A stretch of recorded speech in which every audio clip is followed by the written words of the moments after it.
Moctezuma might actually be broken good. There are 3 ways that you can fully exploit his skills, and nobody seems to be talking about them. So in this video, we're going to figure out whether or not Moctezuma actually has what it takes to be a top-tier commander in Rise of Kingdoms.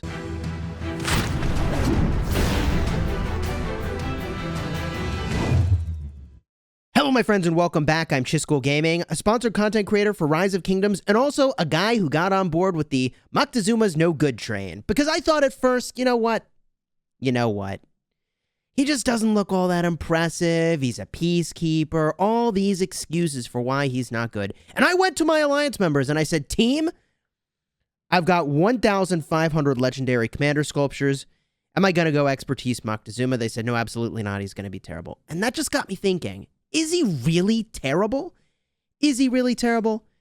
By the way, if you like Rise of Kingdoms guides that help you get value and smash your enemies, consider smashing the subscribe button. Let's get right into the good stuff here. The 3 ways that you can break Moctezuma, one of which we've talked about before. The other 2 we haven't really. And I actually think this commander could be very good. Let's talk about this. And it took me a while to really figure that out, by the way. You know, my first impression was like, this dude sucks. What's going on here? But let's talk about this. The first skill. The damage factor is fine. We've already read this to you. I'm not going to read all the skills to you, so you don't have to worry about that. But he reduces the counterattack damage you take by 15% for everybody hitting the target. So how do you break a skill that isn't limited to the number of attackers? Okay, I'm giving it away. You increase the number of attackers. The more people hitting the target, the more value you get by reducing the counterattack damage all of those marches are taking. So if you are a great team player with your alliance where you're calling out targets, reducing the counterattack damage of the target by 15% is a big deal. But a no-brainer example of that is swarming a structure in Ark of Osiris. I know I talked about that in my first impressions video, I know. However, this is just one piece of the puzzle, and when I found these other two, I was like, oh, wait a minute. There could be something here. So let's look at the next skill of note. Jaguar Warrior. Now, everybody gets the 10% march speed, 20% attack, but when the target is inflicted with a health debuff, troops led by this commander get healed. 700 healing factor every 5 seconds. Now, if this isn't a 100% chance to heal, then they really should have reworded it, because it says when performing a normal attack on a target inflicted with the health debuff, you get healed. So I think this would happen every 5 seconds if the target is inflicted with a healing debuff. The point is that there are ways you can break this. First of all, if you're in a group fight, other people are going to be debuffing health. But the real hack for this right over here, the real hack is an item that is extremely popular, and that is none other than the concealed dagger. It reduces the health of the target, and it happens a lot. It happens a whole heck of a lot, so you might not heal every 5 seconds, but pretty freaking close to it. Well, 700 healing factor every 5 seconds, is really good. Like, you would expect 1,000 healing factor every 10 seconds. 700 every 5, okay, so that's the equivalent of 1,400 every 10. That's really good. But let's continue on, because it's all the pieces coming together here that makes this commander potentially interesting. The next thing we need to talk about is actually the expertise skill and the 4th skill, which is that this commander, when he takes skill damage, is going to deal direct damage back to the attacker, damage factor of 600 every 5 seconds, but when expertised, that is going to be a solid 800 every 4 seconds. Now, why is that a big deal? I'm going to make an assumption here about how this works. And we're going to have to see how this goes, because I'm a little confused. But if I'm in the open field, right, and I've got an E-song out on the field, and I don't know, like my march is standing over here and normally wouldn't be in basic attack range, and here's the E-song and it hits me, can I like still do the skill damage even though that they're all the way over here and they're far away from me? I don't know. You get the idea. Let's assume that you can, though. Let's assume it works that way. And you can hit whatever target is doing skill damage to you, regardless if you're right next to them or not. You're going to do skill damage back once every, 4 seconds. Where is this good? Let's talk about Ark of Osiris in the middle. Let's talk about Ark of Osiris and big brawls in general in KVK. If you want to see some of those, of course, I've got a card up in the top. There's a ton of really good footage of big brawls with tons of skill damage where, yes, every 4 seconds, you're taking skill damage. What that means is that if you were to get this to fire off every 4 seconds, you are doing 200 damage factor per second from this skill. And you think, oh, 200 damage factor per second. Why do I care about that? So that's 2,000 damage factor every 10 seconds. That's actually really good. That's pretty solid. I get that that's using up the 4th skill and the expertise skill. I get it. That is a lot of damage factor. So where would this combination of things potentially be good? And look, I don't want to come out the gates and be like, he's the best thing since sliced bread. I just think he could be good. And here is where that could really excel. When we try to break what he's doing, he's really asking to be paired with a very tanky commander. If you can live forever, oh man, and you just keep doing skill damage back and reducing the counterattack damage you're taking, yeah, he wants to be paired with a tanky commander like, say, Richard I. You may be thinking, just go Richard I, give me a break, bro. Give me a break, bro. But you bring Richard I to the big arc brawl in the middle. Nobody's going to target him, so he's basically going to live forever. He's going to reduce the march speed of targets in the middle. That's good. He's going to reduce the damage of targets in the middle. That is extremely good. He is going to be extremely tanky, and he's also going to make the heal on Moctezuma do even more. So the heal on Moctezuma is boosted. I like everything that's going on here. And guess what? It doesn't matter that nobody's targeting you. You're going to soak up so much skill damage just by being there. You're going to start doing 2,000 damage factor every 10 seconds out to people around you. That's really good.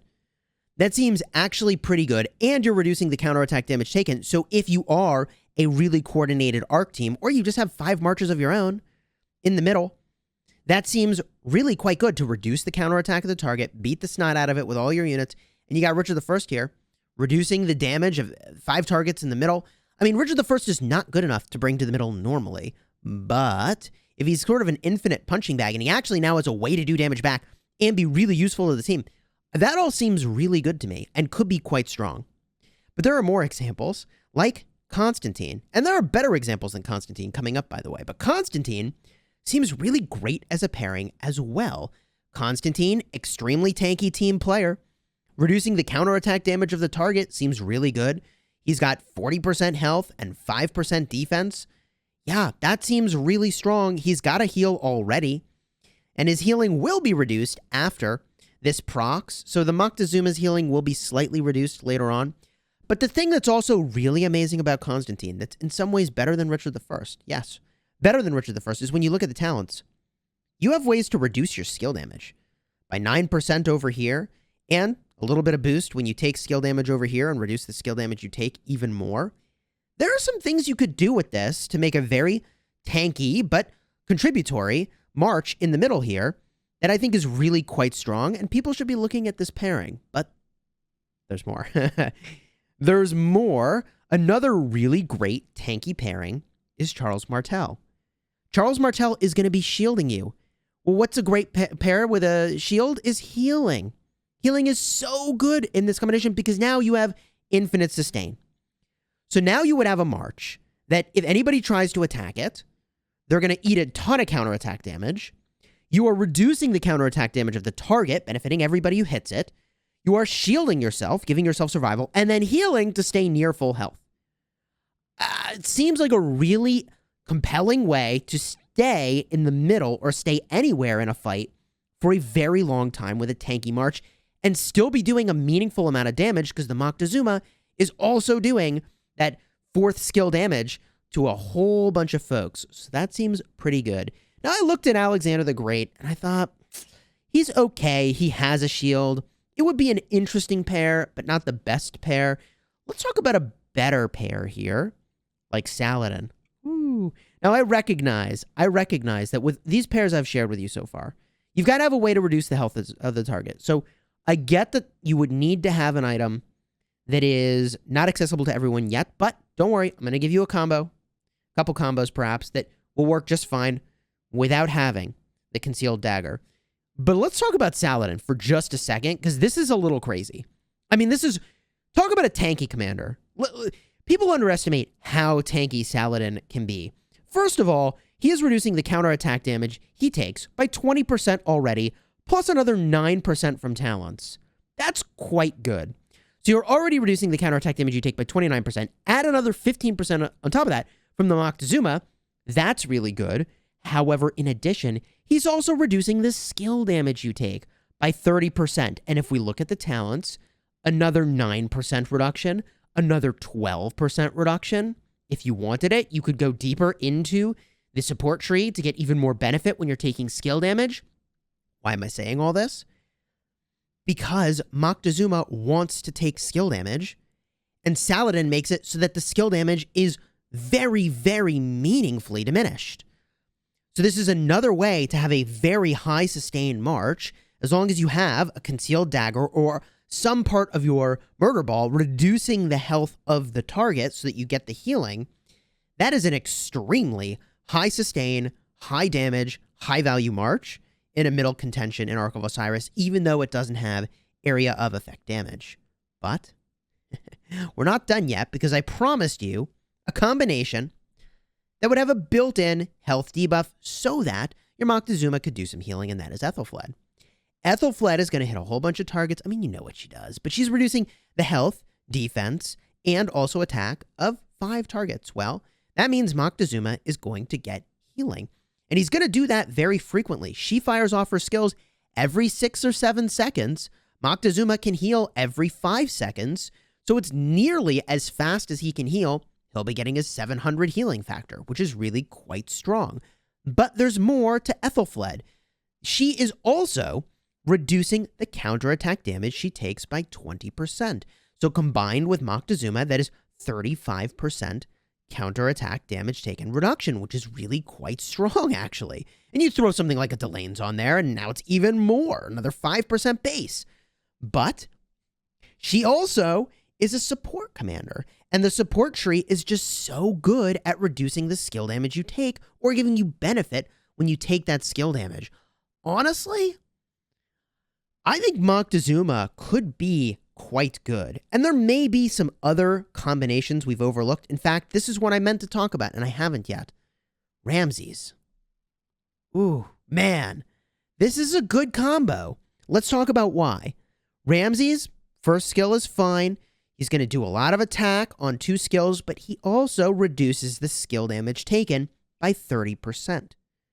This is swimming in the right direction here, and over here, he gives himself 40% more defense, and he heals himself as well. So he's got a lot of sustain, and he's reducing skill damage taken, so he can hang around for a really long time.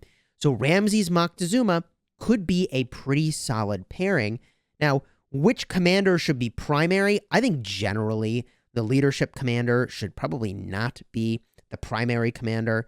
He's got the skill tree with the leadership tree. I don't know. I'm not fully convinced that Moctezuma should be primary in any of the situations that I've described, in large part because a majority of those commanders could be more tanky by virtue of the talent trees they already have. I think Ramses is an exception to that, which is why I kind of pulled this up and I said, well, maybe you'd use a Moctezuma primary and advertise like, well, you want to hit me?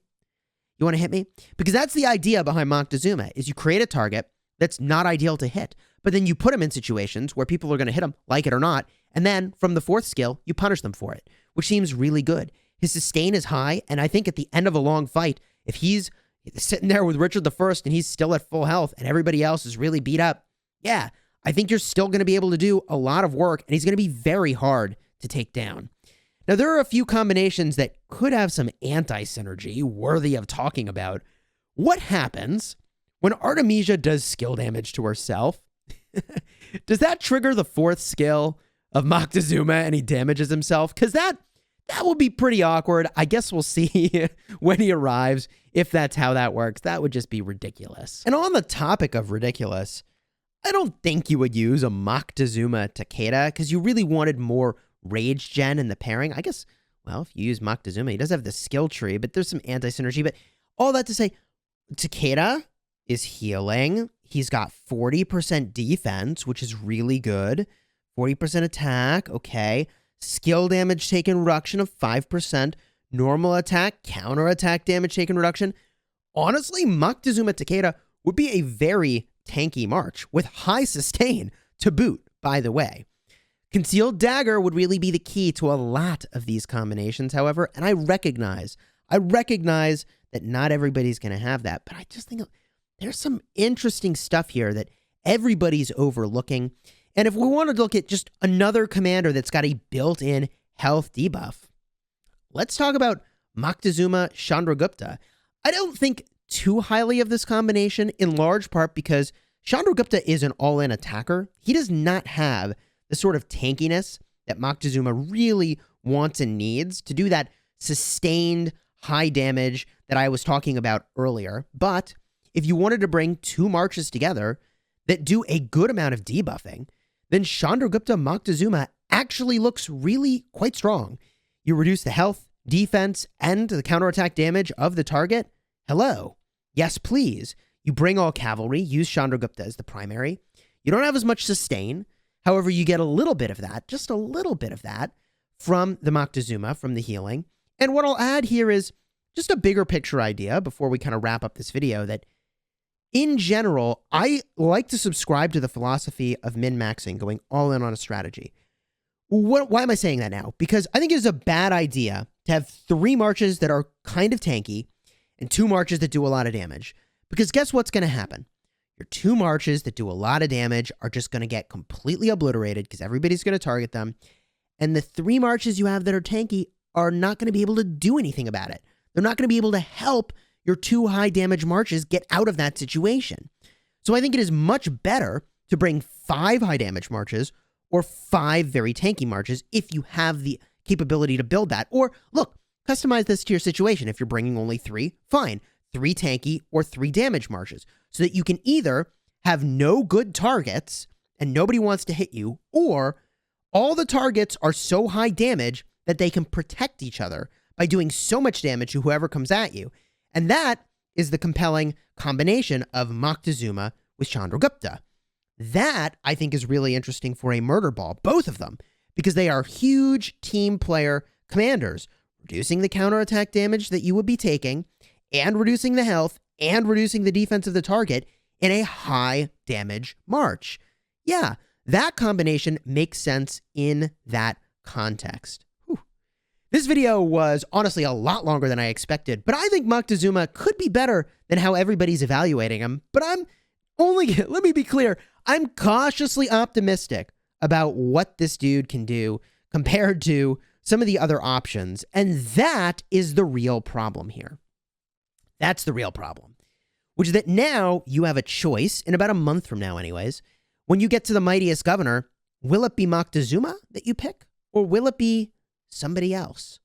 And given that you have every Mightiest Governor commander at your disposal, man, is this the dude you take? I don't know about that. Nebu looks pretty saucy.